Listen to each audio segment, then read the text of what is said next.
ప్రముఖ అభ్యుదయవాది వామపక్ష అభిమాని కీర్తిశేషులు బొమ్మి రంగారావు ఆశయాలను ఆదర్శంగా తీసుకుని కొత్తపేటలో ప్రజా సమస్యల పరిష్కారానికి మరియు బొమ్మ రంగారావు స్మారక గ్రంథాలయ అభివృద్ధికి పార్టీ శ్రేణులు కృషి చేయాలని సిపిఐ రాష్ట్ర కంట్రోల్ కమిషన్ కార్యదర్శి బండి వెంకటేశ్వరరావు విజ్ఞప్తి చేశారు.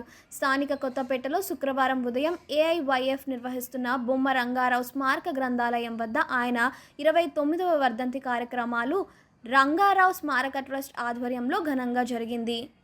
ఈ సందర్భంగా సేవలను బండి వెంకటేశ్వరరావు, మన్నవ కృష్ణ చైతన్య, ఉప్పులూరి హేమశంకర్ మాట్లాడుతూ బొమ్మి రంగారావు కుటుంబ సభ్యులు గ్రంథాలయ నిర్వహణకు అందిస్తున్న సహాయాన్ని కొనియాడారు.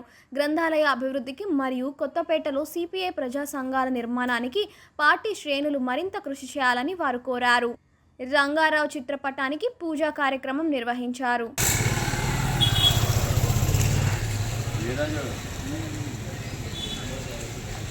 అన్న పాకర్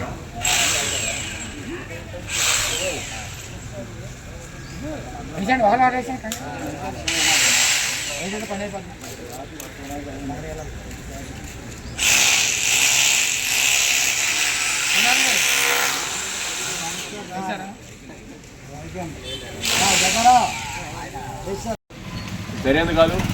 ఇటువంటి స్వచ్ఛంద సంస్థలు అలాగే అభ్యుదయ భావాలు నిర్వహిస్తున్న గ్రంథాలయాలు చూసేది సరే అధికారులు ఏలూరు నగరంలో ఉన్న 50 డివిజన్లలో గ్రంథాలయాలను ఏర్పాటు చేసి ప్రజలకు విజ్ఞానాన్ని, వినోదాన్ని, ఆశయాన్ని ప్రతి ఒక్క ఆకర్షించుకుని రానున్న కాలంలో గ్రంథాలయ అభివృద్ధితో పాటు ఈ ప్రాంత అభివృద్ధికి ప్రతిపోటు సభ్యులు అలాగే పార్టీ సభ్యులను కూడా కృషి చేయాలని ప్రజాసభలో పనిచేయాలని చెప్పి కోరుకుంటూ బొమ్మి రంగారావు గారికి ఆంధ్రప్రదేశ్ వ్యవసాయ కార్మిక సంఘం తరఫున 7 తరఫున ఎప్పుడో జోహార్ అర్పిస్తున్నాం.